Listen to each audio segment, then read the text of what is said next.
Hello everyone, welcome to Malim Chess Kids. Today I show the gameplay by Orash and Alua, and this beautiful game complete in 30 moves. And let's see how the game play. The game start with a pawn to d4, knight f6, c4, g6, knight to c3, bishop to g7, and e4 was played. And here you have a very strong pawn controlling the center of the board, and therefore the black have to make something to capture the center square. And after this move, d6 was played, then bishop to e2, and the black go for a short castling, and this is to get away the king from the center and bring the king to the safe position. And this is the first 5 move, and the white is slightly better in this position because you have a 3 pawn attack in the center. So the game continue with bishop to e3, and the black now bring the pawn to e5, trying to attack the center pawn. And here the white continue to push d5 and block the black pawn from moving forward. And after this, the knight to a6, and here the white play a g4, and the idea is to attack the knight with g5, and here also later on you can bring the pawn to h4 to attack the king side. So after this move, knight to c5 was played, and the idea would be capturing the pawn at e4. After this move, f3 was played, and here now the black is slightly better in the position. And after this move, the white play h5, trying to attack the pawn and win 1 pawn. So after this move, g5 was played, trying to attack the knight, and the knight goes to h7 and continue to attack the pawn. And this is the first 10 move, and now the position is equal for both sides. Then the game continue with the pawn to d2, queen to d2, and this allowed the white to go for a short castling, for the long castling. After this move, f6 was played, and now the g takes f6, then the bishop capture again, and now the white go for a long castling and preparing to go for a rook to g1 and attack the pawn and attack the king at the g file. And this also will bring the knight to develop either to f3 or to the h3. So after this move, now the black trying to attack with the queen side by playing a5, and after this move, h4 was played, and then the bishop. Here the bishop just capture the pawn, and it seems to be a free pawn. Then the knight move to h3, so this will allow the rook to goes to g file, attack the pawn, attack the king, and this will be a very strongly threatening with a rook d to g1. And after this move, here come a position sacrifice from the black by playing bishop takes h3, and you go for the exchange. But this seems to be a position that will give white a better, because after this move the white will just capture the knight, and after capture the knight, white will be better. And here, however, the black play rook to f4 and block the pawn to push up, and this is another sacrifice. But after the bishop capture, the white is clearly better in this position, and here the pawn takes f4. This pawn cannot be captured because it's a trap. If you capture with the queen, then the bishop will go to g5, and this will be pinning and win the queen. So this will force white to capture, and after capture, you can just use the queen or the knight to capture, and it will be a complete winning for the black. So back to the position. The correct move would be playing at this position. The correct move will be playing e5, and this will be a stronger for the white. And if you use the pawn to capture, then d6 can be played, and if you use the pawn to capture again, then now the rook can capture the bishop at h4, and the queen capture it back, then the queen can capture the pawn at d6, and with this you have the idea to attack the knight and also attack the pawn and check the king. Then you can just bring the rook to a g file to continue the attack, and at this move the white will have the decisive advantage. For example, if you move the knight away, such as knight to a6, then the white is clearly winning by capturing the pawn and check the king.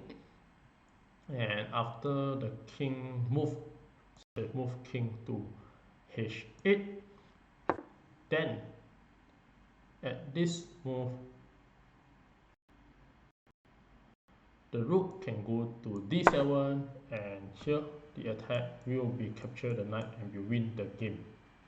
So any move such as queen check, the knight will just go down to defense, and if the queen capture, you can just use the bishop to capture. And here if you move away the knight to f6, then the queen can go to g7, and will be a very nice checkmate. So this will be a very strong attack. Therefore, e5 will be a stronger play, and this will give the white better game. And in the actual game, rook g1 was played. And after this move, the king moved to g7. And after this move, the white play bishop to d1.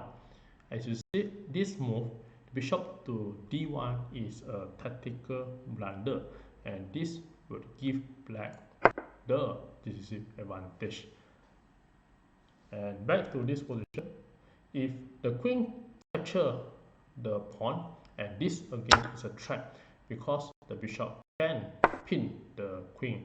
And now if you use the rook to capture, then the queen will just capture, and after queen capture, the knight will just capture, and this will just give black the slightly better position.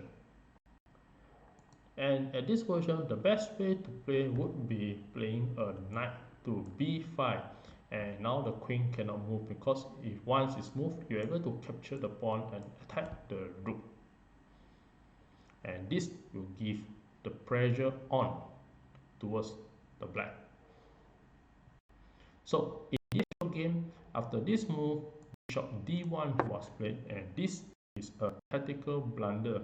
And with this, here the black play bishop to f2, and this is another position sacrifice, and this is a very nice idea of sacrifice by the black. And here, if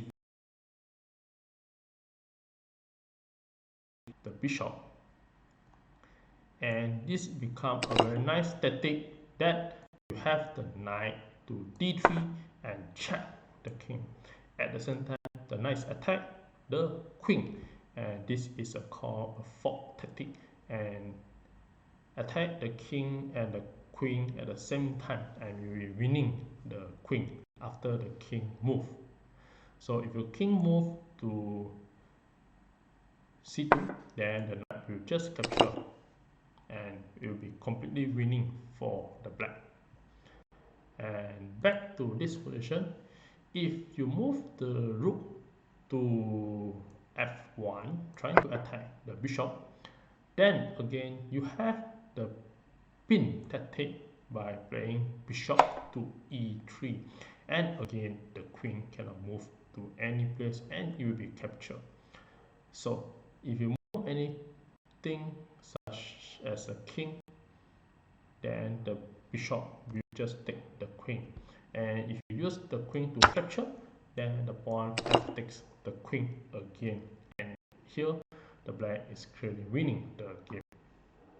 And again, at this position, if you move the rook up to g2, and the pin tactic will be worked the black by playing a bishop to e3 again, and use the queen. So therefore, after this move, the black just play a rook takes the pawn, rook takes g6, and exchange off the rook. And with this, the king just capture the rook because it's this move, the white just move the king to b1.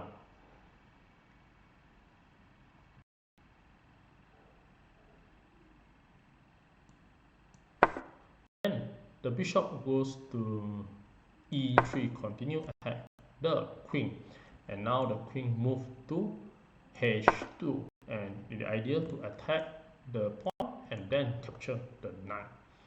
Now the queen goes to g5 to protect the pawn with the queen and the king, so it cannot be captured.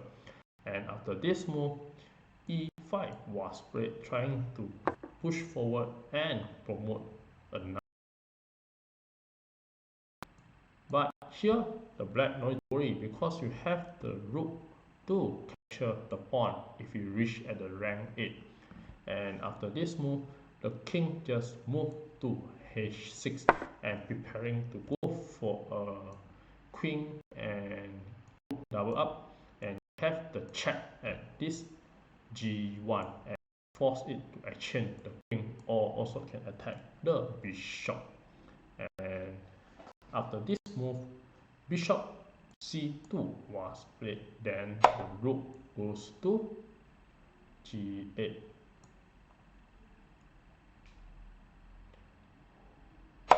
Then at this move, the best way to keep the white playing, it will be best to use the bishop to catch off the knight and attack the rook. And if you capture off the knight, and this will give the white for a check.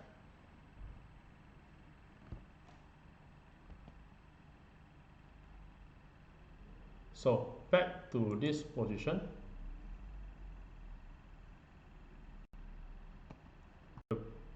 then the knight to e2 from the white, and now the idea would be use the bishop to attack the knight and attack the rook, and the knight will just protect the square at g1, and this will keep on white to play on. So after this move, the rook just move to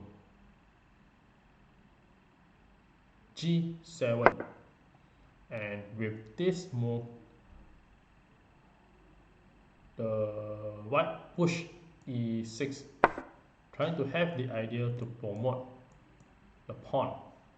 And then the knight to f6, continue bring the knight towards nearer to the white king. After this move, the rook to h4. Then a6 was great, trying to capture the pawn.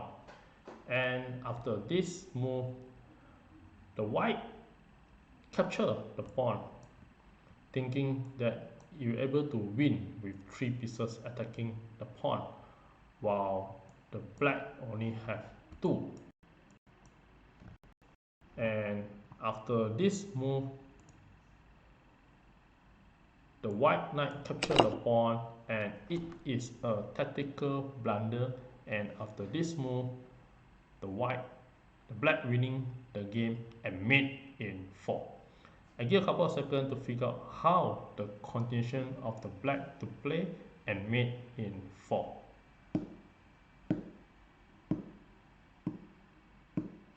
Well, congratulations for those who found the answer. And for those who like to enjoy the show, here are the moves that the black play by playing queen to g1 check. And here the black is winning the game. And after this move, the queen capture the queen, then you have the rook capture back the queen and check the king. And here the king has no place to move except to block with the bishop. And after bishop block by playing bishop to d1, then the rook continue to capture. And with this at the move 30, the white resign the game. As if you don't continue the game, the only move that the white can move is king to c2. And after this move, the rook to c1, it will be a complete checkmate. And the knight is control both of the square, and also the king cannot go to c3.